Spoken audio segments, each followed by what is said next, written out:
जवान कहते बड़ा गुनहगार था, ईरान का रहने वाला होता है जवान दोस्तियों के चक्कर में। तो ऐसा ही जवान था, दोस्तों में, प्राइवेसीज में और इन चीज़ों में पड़ा। जब वालिदैन ने ज़्यादा पूछना शुरू किया तो इसको पता था अब घर में तो ये मैं काम नहीं कर सकता, नशे का आदी हो चुका था। तो इसने माँ बाप को छोड़ा। कहता मैं इतना बदअखलाक था, जब गुस्सा आता था तो कभी कभी माँ को भी मारता था, बाप को भी। जब नफ्स की हुक्मरानी हो जाए ना बंदे पर तो जालिम भी बन जाता है। कहता अलग मैंने फ्लैट लिया, एक गाड़ी थी, मैं उससे मुसाफिर और पैसेंजर्स उठाता था ईरान में। जो दिन में कमाई होती थी, रात को नशा, गुनाह, फहाशी। कहते हैं मुहर्रम का महीना शुरू हुआ, अय्याम मुहर्रम आए, 6 दिन गुजर गए, मेरे दोस्त नहीं आए। मैंने फ़ोन किया क्यों नहीं आए, उन्होंने कहा कि मुसीबत के दिन हैं, अय्याम अज़ा हैं, हम गुनहगार हैं लेकिन कम से कम 10 दिनों में हम एहतराम करते हैं। तो कहता मैं गुस्से से दोस्तों को आने की ज़रूरत नहीं है, मैंने गाड़ी निकाली और रास्ते को जा रहा था, मुसाफिर उठाते उठाते रात बहुत लेट हो गई थी। उस रास्ते पे एक मैंने लड़की को खड़ा हुआ देखा, उसे मैंने गाड़ी में बिठाया, कहाँ जाना है, कहाँ सीधा जाना है। आगे चलता गया। अचानक नफ्स ने गलबा किया, गुनाह नहीं किया था इतने दिनों से। जहन में ख्याल आया अकेली खातून गाड़ी में है, नीयत गुनाह की। गाड़ी को मैंने मोड़ा, ये जवान बच्ची मुहज्जब कहने लगी कहाँ जा रहे हो, मुझे तो सामने जाना है। मैंने वही गुनाह वाले जुमले बोले, उसे दावत गुनाह दी। बच्ची रोने लगी, तो कैसी बातें कर रहा है। इसने कहा मैंने तो इरादा बना दिया है। कहता मुझे वास्ते देने लगी। अब अकेली खातून क्या करे, स्पीड से मैं गाड़ी चला रहा हूँ, दरवाजे लॉक हैं। कहते मुझे वास्ते देने लगे। ज़ाहिर है ईरान तो मतलब दोनों शिया है ना। कहने लगी तुझे हुसैन का वास, तुझे मौला अली का वास, तुझे इमाम ज़माना का वास था। ईरानी हज़रत अब्बास का बड़ा एहतराम करते हैं, तुझे अबुल फजल का वास था। कहते मैंने कुछ भी नहीं सुना। मैंने कहा ये छोड़ दो अकीदे की बातें, फलां का वास्ता, फलां का वास्ता, किसने देखा है। कहते आखिर में उसने एक जुमला कहा जिससे मेरा वजूद कांप गया। कहा तुझे नहीं पता मैं कौन हूँ। कब मैं समझा बोलेगी फलां पुलिस वाले की बेटी हूँ, फलां अफसर की बेटी हूँ, ये हो वो हूँ। मैंने कहा कौन हो। कहा मैं सैयदजादी हूँ, तुझे वास्ता मेरी दादी ज़ारा का। मेरा अदब नहीं करता, मेरी दादी का अदब कर। कहते पता नहीं ऐसा क्या हुआ। मैंने गाड़ी रोक ली। मैंने कहा कहाँ जाना है। कहा मजलिस पे जा रही थी, इमाम बारगाह पे उतार दो। कहता मैंने जाके उतारा, पूरे रास्ते में खामोश रहा, समझ नहीं आ रही थी। एक खौफ सा मेरे वजूद पे तारी हो चुका था। कहता ये खातून गाड़ी से उतरी और जब जाने लगी तो मुझे कहने लगी कि ऐ जवां, मैं मजलिस में जा रही हूँ, तेरे लिए दुआ करूंगी। तू गुनाह करने पे आता, तुझे कौन रोकता। मैं अपनी दादी जहरा से तेरी सिफारिश करूंगी। मैंने सारे वास्ते दिए, तू रोका नहीं, लेकिन जब तुमने मेरी दादी का नाम सुना तो रुक गया। अहले बैत फरमाते हम बड़ा एहतराम करते हैं उस बंदे का जो हमारी दादी का एहतराम करे। ये जवान कहता है मेरे वजूद में गोया एक इनकलाब से, एक अजीब सी सिचुएशन थी, बस दिल कर रहा था मैं रोऊं। कहता जहां मैंने इसको उतारा था वो मेरा मोहल्ला था, मेरे माँ बाप का घर था। कई अरसे से मैं आया नहीं उनको देखने के लिए। मैंने कहा इस बहाने से जाऊं, माँ बाप से मिल के आऊं। कहता अब जैसे मैंने कच्छाई की तो अचानक जहन में ख्याल आया, अब पावरफुल हुआ, मेरा रूह पावरफुल हुआ, नफ्स कमजोर हो गया। मैंने नफ्स को मारा, उसके गले को घोटा और मैंने अपने रूह की आवाज को सुना था। अब अचानक मेरा रूह पावरफुल हुआ, मैं घर की तरफ गया, घर का दरवाजा खोला, अंदर गया, घर में कोई नहीं था। कहता मैंने टीवी खोला, इत्तफाक से टीवी पर एक ईरानी जाकिर करबला के मसाए पढ़ रहा था। कहता मैं सुन भी रहा था, रो भी रहा था। और अचानक जब मैंने चैनल बदला तो जन्नतुल बकी दिखाया जा रहा था, सैयदा की टूटी हुई कब्र दिखाई जा रही थी। और जाकिर बता रहा था कि नबी की बेटी इतनी मजलूम है कि उसकी कब्र का कोई निशान भी नहीं है। हमारे घरों पर भी छतों का साया है, लेकिन नबी की औलाद की कब्रों पर कोई साया नहीं है। उसने सारे मसाए पढ़ना शुरू किए, इतने दर्द भरे मसाए। कहता मेरा दिल फटने लगा जब मैंने सुना इतनी बेहतरामी नबी की बेटी की।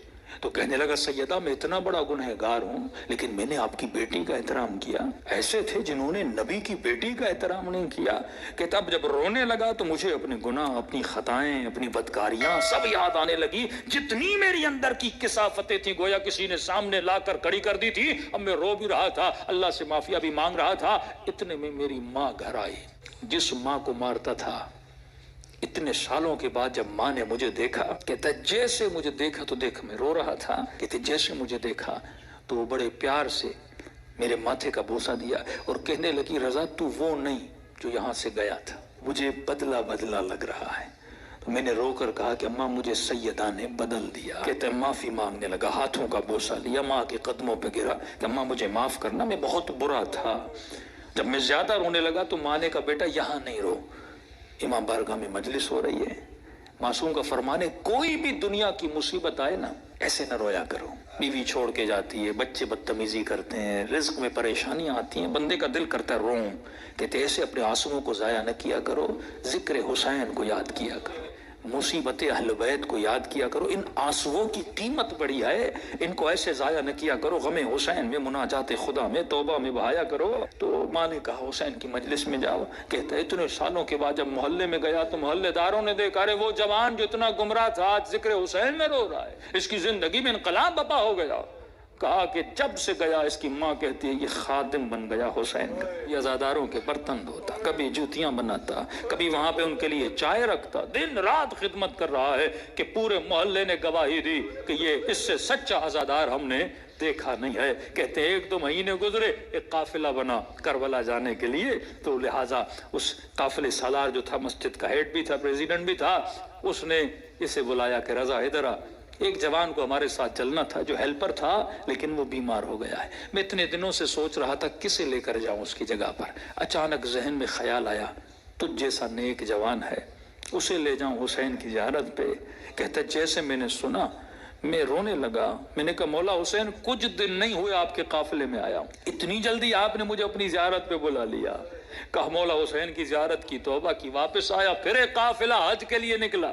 کہا رضا قافلے والے اور محلے والے بول رہے ہیں جب تک یہ جوان چلے گا تو ہم چلیں گے، کیونکہ ہم نے اس سے اچھا خادم نہیں دیکھا، اس سے اچھا محبت کرنے والا نہیں دیکھا۔ کہ تب تو پاؤں سے زمین نکل گئی کہ سیدہ اپنے بیٹے کی زیارت بھی کروائی، اب اپنے جنت البقیع بھی مجھے بلا لیا۔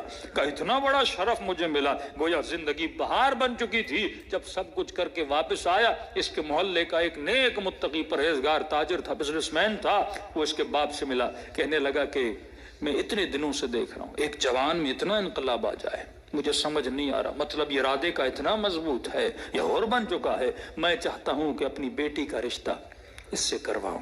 اس نے کہا کہ میں اپنے بیٹے کی گارنٹی نہیں دیتا، تجھے پتا ہے 4 مہینے پہلے کیا تھا اب کیا ہے، بات کرنی اس سے جا کر خود کر۔ اس کے پاس ہے، کہنے لگا رضا اپنی بیٹی دینا چاہتا ہوں لیکن ایک وعدہ دو۔ کہ کون سا وعدہ؟ کہ وعدہ یہ دو کہ پھر حسین کو چھوڑو گے نہیں، یہ دروازہ چھوڑ کے جاؤ گے نہیں۔ کہنے قبلہ میں اپنی ہر نماز میں دعا کرتا ہوں اے خدا وہ دن میری زندگی کا آخری دن ہو جب میں حسین کے ہاتھ کو چھوڑ کے چلا جاؤں۔ کہتے کل رشتہ لے کر آ جانا۔ کہتے یہ جوان اپنے ماں باپ کے ساتھ رشتہ لے کر گیا۔ جب اس کے گھر میں داخل، ایران میں رسم ہے جس بچی کا رشتہ لینے جاتے ہیں وہ چائے لے کر آتی ہے، وہ بچی چائے لے کر آئی، جیسے اس جوان نے کپ اٹھایا اس بچی کی نگاہ اس کے چہرے پر پڑی، کہتے ہاتھ سے وہ ٹریل گرا اور چیخ مار کے بے ہوش ہو گئی۔ کمرے میں لے گئے، بڑی دیر کے بعد ہوش میں آئی، اور جیسے ہوش میں آئی زار و قطع رونے لگی، اور اس کی زبان پر بس ایک ہی نام تھا، یا فاطمہ الزہرا، یا فاطمہ الزہرا۔ ماں پریشان بیٹی، رو کیوں رہی ہو؟ ایسا کیا دیکھا؟ یہ جوان پریشان، اس کے ماں باپ پریشان، ایسا کیا ہوا؟ کہتی اماں اللہ کی قسم ہے کل رات میں نے خواب میں سیدہ فاطمہ کو دیکھا تھا، مجھے سمجھ نہیں آ رہا تھا، کل رات بی بی اسی جوان کا فوٹو مجھے دکھا رہی تھی اور کہہ رہی تھی کہ تو میری چاہنے والی ہے، جب اس کا رشتہ آئے اسے انکار نہ کرنا، اس نے میری بیٹی کا احترام کیا تھا۔ تبھی فرمایا جب تو ایک قدم اہل بیت کی طرف جاتا ہے وہ 10 قدم آگے بڑھاتے ہیں، لیکن سوال یہ ہے کہ یہ قدم اٹھیں، زندگی میں ان کو راضی کرو جن کے راضی ہونے سے خدا راضی ہوتا ہے۔